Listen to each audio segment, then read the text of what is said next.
Well, so much for going to spray wheat first thing this morning. I don't believe that hose will survive the trip. All right, thought we had everything ready to go for an early start, putting out a nitrogen application on wheat, but this hose they told me was leaking is definitely worse than I thought, and it's probably going to blow out in the middle of the field. So we'll just change it out here while we're at the shop, nice and easy. Well, not really all that easy.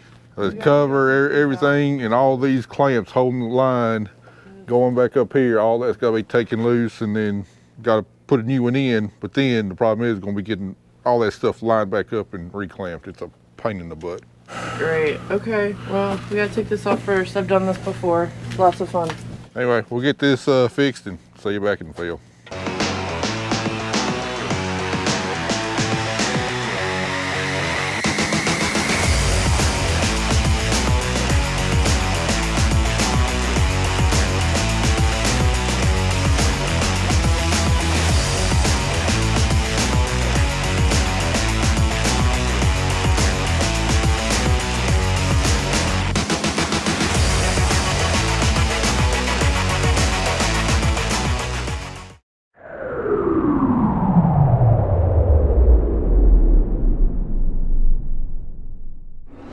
All right, we finally got that hose changed out. Oh my gosh, I don't want to do that again. But anyway, got the field. We're variable rating our nitrogen today, so I just came out here to make sure that rate controller is doing what it's supposed to do. You know, we had a problem last year with software and stuff, so need to make sure that our actual rate matches our target rate. No, Andy, I know it's been a while since you've done this. Show you how to set it up real quick. All right, single product. We need to change our target rate from controller rate to prescription. Should have all these loaded in here, and it's going to convert it. And there's your map. Should match your map there. I've got the look ahead set at 1.5 seconds there. It should work. And then make sure a multiple zone rate selection, change that to most common. And we should be ready to go. The biggest thing to watch, so here's your target rate that it's calling for on the map. Make sure your actual rate matches the target rate and it's not fluctuating up and down. That's what we saw last year. Now you're gonna have to kind of watch your rate and stuff, and you know, you want to adjust your speed. Shouldn't have to do it near as much like you do on corn, but like say the lower gallons, I mean, with glad you got to run faster because you're keeping your PSI right. I've got the holes on these string bars set on 3, which is about a good average. You want to make sure and not run them up above about 60 PSI. And also, make sure you stay in your tracks. The less wheat we run over, the more we haul to the river. All right, well, made a lap. Looks like the rate controller is doing what it's supposed to do, so carry on. Think you got it? I believe so. The first time we ever use these Nita Mag string bars on wheat. Really excited. They should give me another bushel or two from less burn from the wheat and give it a little bit more even application.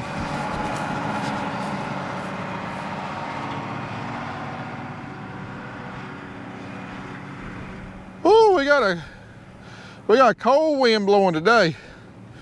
And look at our wheat here. It's looking good. Not quite as thick as I wanted to. I had discussions with my wheat scout a few days ago, and we got to do something about planting date. You know, this planting in second week of November, it's hurting my yields. We got to find a way to get our wheat planted earlier, and to do that, we got to find a way to get our cotton out sooner, because all of our wheat goes behind cotton. So my goal this year to do everything I possibly can to have an early cotton crop, get it harvested early, and then get the 2025 wheat crop planted as soon as I can. Just try and get more tillers out here. All right, we're out here on the new farm, ready for part 2 of Project Farm Rehab. And if there's anything I enjoy operating more than a track hoe, it's a bulldozer. Luckily for the trees remaining on this farm, I've done pretty much all the destruction I'm going to do to the trees. So we're just going to use this bulldozer here to just go back every place that we ran the track hoe and just shape it up. you know, get a lot of this debris and everything that the track hoe left, and you know, smooth it up, get it shaped nicely. We're going to start out here on the field entrance, and then most of the work's going to be on this part of the farm. We had a pretty big spot that we cleared up with the track hoe down there, and then all around that border, and then over there where I dug in that dirt pile with the track hoe, I got a lot of dirt. I'm going to try and push and get that hillside shaped up to where we can farm it, hopefully successfully.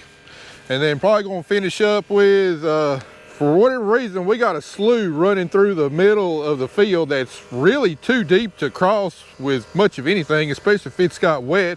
And I really don't see the purpose of it, because all this up here is pretty flat and looks well drained. So originally I was going to bring my dirt pan up here and get a lot of that dirt from over there where we're going to shape that up and haul it over here to kind of fill that slough in, but that's going to take a lot of work, and I think I can do it in probably half the time or less with the dozer here. Just kind of angle that blade to not really get rid of the slough, but push some dirt off in there and just kind of shape it up to where it's a nice broad drain going down through there. So anyway, that's what my plan on this farm is going to be. Don't really know how long it's going to take. Hopefully I can get done with all this in, you know, a solid working day.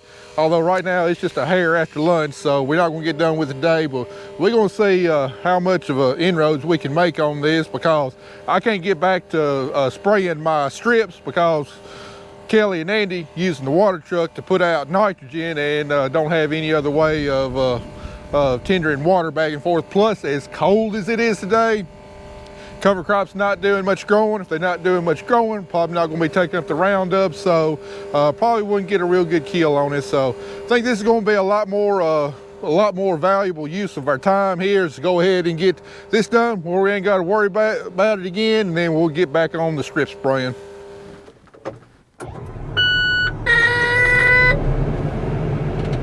All right, let's get started. Oh, I got a steering wheel to pull down.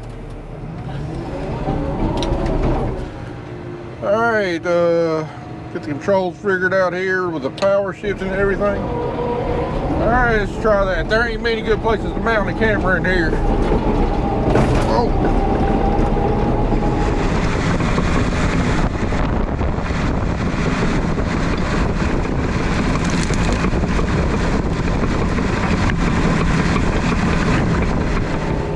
This pasture ground kind of hard to bite down into it and just scrape a little bit without having to force it down and then gouging it. So the main concern right now is just not making a bigger mess than what we've got. Try and keep the ground relatively smooth. We don't want any kind of, you know, ponding of water or anything like that. And then, you know, of course, getting all these tree roots and junk pushed out of the where we're going to crop.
dang good. If I do say so myself, we probably cleared up another acre, but more importantly, rather than planting and having to then loop around this area of woods, you know, we can just make straight passes. Going to really improve efficiency. Less crop gets run over and everything else, but this is kind of a steep hillside. We had a couple of pretty big washes coming down right through here. I think they were cattle trails, and then the water just came down and just ate them out. So got all that smoothed back off, and think bring a disc and do all over here, pick up a few chunks.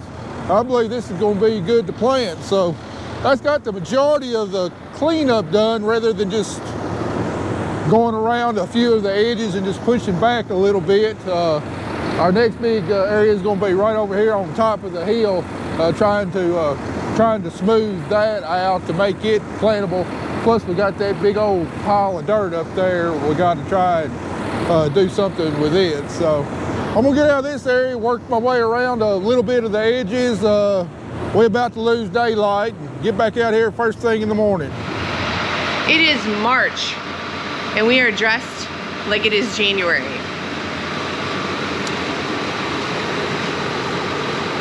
Welcome to spring in Tennessee. We are spraying again today. Yesterday we had a lot of foobarks. We had changed that, and then he broke some tips. So, and we're called, this is dumb. This is called. And we're gonna, whatever, we're gonna go spray. It is what it is.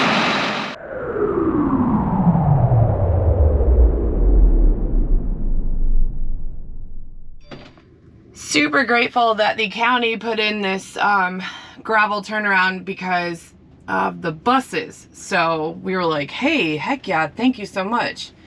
But then remember last year when we had that little mess up with the cotton and we had to pull it out of the baler? Yeah, I thought I could turn around in it, but apparently cotton makes the ground underneath very mushy. I tried to turn and go this way because we normally, like, I park right here and then he fills up, and nope, truck just kept going. Said I am too full and I only have 2,000 gallons in here because, you know, nitrogen weighs so much more. But yeah, little oopsie. We'll fix that later. And it's nice because I can just back out while Andy goes on by. There he is. There he is. I told you. Now, back up like a champ, man. Back up like a champ. Look at this, just. Ooh, big girl. Sweet big girl this morning. Not even full either. We not gonna pay attention to that. Oh, good times. Always a good time out here. I ate a lot of fuel yesterday. I'm pretty thirsty. Well, things starting to shape up around here pretty good. We pretty much got from the entrance right here all the way down that side. That was going to take the most work. We'll get filled up. We'll go over here on top of this hill. That's going to take a good bit of work. And then the slough running all the way down through there, filling that up, going to take a decent amount of work. As always, with just about every project I take on, it's going to take longer than what I originally anticipate. So hopefully we can get done with this today, because I really got to get started back on my spraying tomorrow. We already behind this spring and it's way too early in the year to be playing catch up. But first, I got a little diagnosing to do. My AC fan motor is not working, and as chilly as it is, it's pretty cold in here first thing, and all that sunshine through the glass gets pretty toasty later on in the day. So these two right here, let's say it's a circuit breaker. One thing needs to be reset. These two right here are supposed to be the AC. I can't see inside of it. It looks pretty black. That's a good chance that sucker's blown. All right, I don't know if y'all can hear it. That fan's blowing. Yeah, that fuse was blown for whatever reason, and then this circuit breaker right here was tripped, and that's I don't know what it goes to, but they got it highlighted in red. All right, hopefully I'll be able to stay comfortable all day today. All right, turns out I got super duper lucky. I had just swapped over to water because I was out and a tanker just showed up. Yes, the reason why I'm excited about that is because I was gonna have to drive all the way to Helena to go get like roughly 700 gallons. And let me tell you, driving this big girl on the highway with everyone else, and you've got nitrogen, which is a lot heavier than water. It is nerve-wracking. You can only go so fast. Well, I only go so fast. The boys probably would haul butt and not care. So thankfully, great timing. He showed up. I didn't have to go to town. So now that I've swapped everything back over from water to nitrogen, I've also fixed the leak that we had on the pump because the thing wasn't connected right. We do have a crack in that, so we're probably gonna have to fix that by sometime soon. I don't know, or Matt's just gonna let it leak, who knows. But I need a little over 2,500 gallons, so I've been kind of just letting it flow in until get all of it done. Haven't eaten lunch yet, and it is after 12, but hey, we're rolling along nicely, and we'll be done with wheat fertilizer. And that means when we're done applying the nitrogen to wheat, or what they call 32% UAN, that will be it. We don't have to go back to the wheat until harvest time. So I've got to clean this up. There's a leak over there somewhere. I think it's a clamp. And there's just a lot of odds and ends to do before we go on to the next project, which is, I don't even know. We're just kind of running around trying to get things done before we plant here in a couple weeks.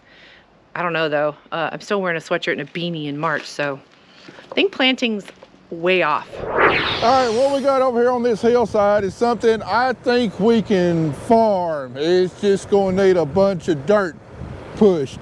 You can tell we're up quite a bit higher than down there in the bowl. Well, we got a pretty steep ledge, but if I take a lot of this dirt and just grade it out to have a nice have a nice smooth slope, I believe we can farm it. And then, you know, with our use of cover crops and everything, this can probably be productive and keep it from eroding. You know, it's a pretty big area because we can go over here close to this tree and all of this. I mean, this is probably 3 acres here that if I can get it smoothed out and sloped down, I believe we can make it farmable. Plus it'll make this field lie a whole lot better. So gonna be a lot of dirt to move here, but I believe it's doable. So we'll get started pushing some dirt and see what it looks like.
All right, we pretty much got this hillside leveled off nice and smooth. Now all we got left is this pile that we're sitting on, and if you look at it, you say it's good black. Probably old hay, decayed, manure, everything else. We're going to try and spread it along the top of the hillside where we pushed most of the dirt down there, just to try and keep that part fertile or whatnot. And don't know how far it'll go, but ought to help the crops planted on this hillside recover pretty quickly anyway. So this is the last farm we're going to do, and then after that it is all she wrote until wheat harvest. This is our farthest farm that's close to all the subdivisions. As you can see, the traffic has progressively gotten worse. Just on the other side of that ridge, that's where our son goes to school. And just right down there, subdivision is creeping closer and closer. The wheat is looking really good. Looks like what we did last week with the insecticide and preventing weeds worked. We do have some down here, little small ones. It's okay, but overall it looks really clean and healthy. My thing is, I wonder if all these cars that are driving by this field do they even know what this is? And I'm gonna guess probably not. The population here has gotten ridiculous, and a lot of these people have no idea what half this stuff is. They probably just think it's grass. But that's what I ponder about when I see all this traffic go by, wondering, do they know how hard we are working for their cake and cookies and donuts? Because this wheat makes all your cakes, cookies, donuts, pastries. The stuff up north is what makes your bread. So out here, we're just busting tail for everybody's snacks and, sweet treats, especially the ones Matt likes to eat in his lunchbox during harvest. So just a little tidbit for the day. Just out here pondering. It gets a lot. It's just frustrating when I can't even pull into the driveway over here without getting, the middle finger salute, and I don't know, people honking. So you just hope it's worth it in the end. All right, folks, I'm sorry, I got to break into the video. I got something pretty serious I need to address. In the very first farm rehab video I did, the one we did the track hoe, I made the comment that this new land, one of the reasons I picked it up is that the farmer that had it before hadn't paid his rent. Now, at the time that I said that comment, I didn't know who the previous farmer was. It wasn't any of my business. But anyway, it's been brought to my attention who the farmer was, and I don't know for a fact that the man didn't pay his rent. All I know is that's what the new landowners told me, so it's third-hand information. I didn't have any dealings with it, and anyway, I just want to apologize specifically to that farmer. I'm not going to name his name. I didn't name his name in the first video. I'm not going to name his name now, but for the folks that know who I'm talking about, anyway, I just want to apologize for that comment, because again, I don't know for a fact that it's true or not, and regardless whether it was true or not, it's a comment that I shouldn't have said. It didn't add any value to the video or anything. I was just talking. I wasn't thinking. Anyway, I just want to apologize for that. And anyway, now that I do know who the farmer was, I had done business in the past with that farmer. My dad had done business with that farmer in the past, and it's definitely a comment I never should have said. Even if I had been able to verify it, it's something I should have left out the video. So anyway, just want to apologize for that. Try to make sure it won't happen again. But I'm sure I'm not the only one who has said something in public who regrets what they said. So anyway, now that I got that out of the way, back to your regularly scheduled program. All right, here is the finished product right here. I probably got, I don't know, probably an additional 3, maybe 4 acres that I can now farm. It's still kind of steep, but at least it's smooth when I bring my rows across right here. Don't really know how much it'll yield, but I do know it's going to be a whole lot easier than when I plant, you know, having to come all the way around that pond and kind of loop and come all the way back up around here. And it's going to be a lot less inrows. Now I can just go around that pond and just run my rows this way right here. So really kind of opens the field up. It's going to really help make this farm a lot more efficient to farm, which in our topography, that's really key. You know, try and make a farm to where you don't have to turn around as little as possible. You know, because every time you turn around, you're going to be running over crop, you're going to be losing yield, and just taking more time to do whatever you're going to do. So the fewer inroads you can have on a field, and the longer straight rows you can have on the field, the lot more efficient that you'll be, raise yield, but you'll definitely save a lot of time and equipment wear and tear. So I'm really pleased how this turned out. This manure hay pile right here, we were able to spread it over about probably 2/3 of this area, so that really should help boost the fertility where I did all this disturbing of the soil. So now the key is going to be preventing erosion. You know, I tried to kind of smooth out those natural funnels that would catch water to where, you know, water just doesn't funnel to one spot and then go down the hill, which would cause it to wash out. So got it pretty smooth. I'm by no means am I done with this spot. It's probably going to take a dirt pan over here several more years, you know, just kind of shaping it up a little bit more, getting it right. But for the initial job, I'm pretty pleased with it right now. Anyway, that sun getting pretty low in the sky. I still got one more big project, this slough right here. So I'm gonna do as much as I can today, and I was wanting to get done with this thing today, but doesn't seem like that's gonna happen.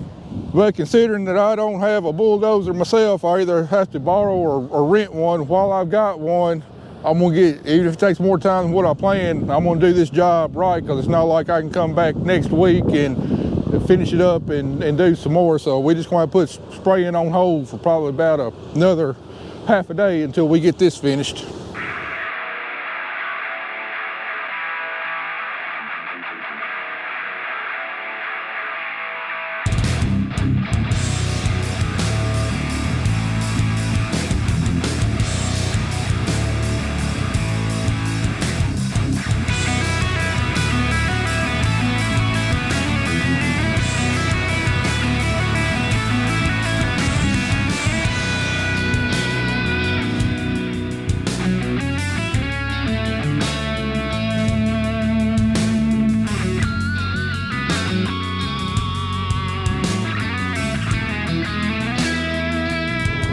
All right, I think I figured out why that slough was down through there. We got a few low areas here that's real swampy, wanting to hold water, so they had that deep slough dug so it would all drain. And now I probably just made these swampy areas worse because, you know, we just we raised the drain up, so they're probably 2-3 acres out here at least, and I don't know if I'll be able to plant or grow anything or whatever. But the way that slough was, it was just real narrow and deep, and you couldn't really cross it with equipment. You certainly couldn't plant across it, so we made that part better anyway. So like I said, this is going to be a multi-year project on this farm, but now we got that part done to where we can plant.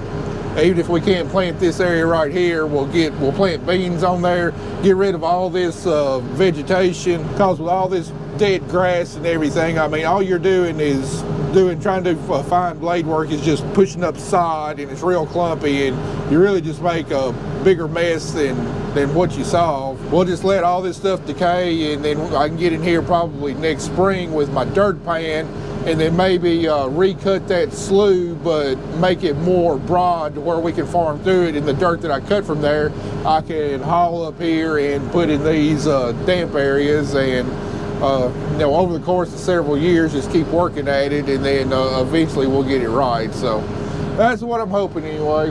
We pretty much lost daylight right now, so we didn't get done over here, but I got most of the technical work done, and Andy and Kelly ought to be done spreading fertilizer, so I can send Andy over here in the morning, and he can finish going around the edges, kind of smoothing them up, push the stuff back in the fence lines and everything. And well, I have this farm ready for a disc and do-all on where we did all this dirt work, some burn down, and be ready to plant before we know it. Well, anyway, that's going to be it for part 2 of Project Farm Cleanup. Appreciate y'all watching. We'll see you in the next one.